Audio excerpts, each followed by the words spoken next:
আসসালামু আলাইকুম। কি অবস্থা সবার? আজকে তামাম্মা মুভি সম্পর্কে জানতে এসেছি। আর যারা এই মুভিটি দেখতে চাচ্ছেন তাদের জন্য বিশেষ আকর্ষণ। একটু অপেক্ষা করবেন। থাক আর কিছু বললাম না। আর যদি স্কিপ করলেন তো সব শেষ হেরে গেলেন।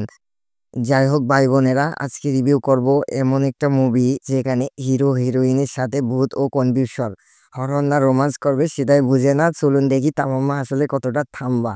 ওয়েট আপনাদের জন্য একটি স্ক্রিপ্ট রেখে দিয়েছি, কিছুক্ষণ পর চালাবো আপনাদের বিশ্বাসের জন্য যে আমি কি দেখতে সত্যি পেয়েছি কিনা। আর যা হোক, সবসময় একটা আর নায়ক সবসময় একটা মুখ করে থাকে যেন কারেন্ট চলে গেছে আর সে ওয়াইফাই কানেকশন খুঁজতেছে। এবার আপনাদের জন্য একটি অ্যাকশন ক্লিপ রেখে দিলাম আপনাদের বিশ্বাসের জন্য, দেখেন।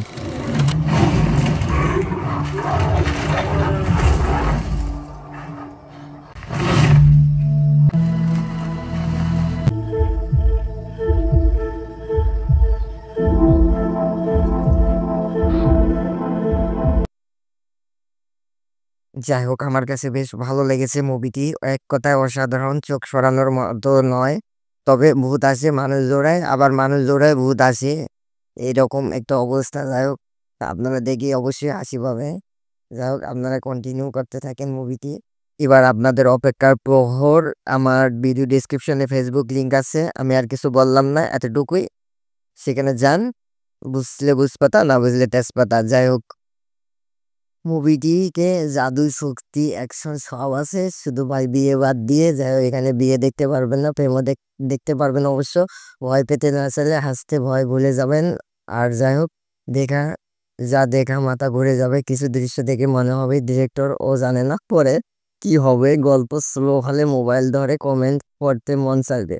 যাই হোক, ফাইনালি আমার রেটিং পয়েন্ট 7.5 দেবো 10-এর মধ্যে। ভয় কম, পানি বেশি, পার্টি অন। যাই হোক, তাই বন্ধুরা, যেহেতু ভূতকে দেখে ভয় না পান কিন্তু লটারি না পাওয়ার ভয় পান, তাহলে এই মুভি আপনার জন্য। আমি গেলাম, নতুন রিভিউ নিয়ে আবার আসবো। ততক্ষণ পর্যন্ত ভূত দেখতে দেখতে দৌড়ান, কিন্তু রিভিউটা শেয়ার দিতে ভুলবেন না। ধন্যবাদ, এই পর্যন্তই। আর আমি তো বলেই দিলাম, আমার ভিডিও ডেসক্রিপশনটা একটু চেক করেন, ফেসবুক লিঙ্ক আছে। যাই হোক, ভালো থাকবেন। আর অবশ্যই আমার চ্যানেলটি সাবস্ক্রাইব করে পাশে থাকবেন। মুভিটি আমার কাছে অনেক ভালো লেগেছে। আপনারা টেম দেখতে পারবেন, দিয়ে দেখতে পারবেন না, এবং একটু হাস্যকর মুভি, অনেক ফানি, আসলে অনেকটা খানি। ধন্যবাদ, ভালো থাকবেন, বাই বাই।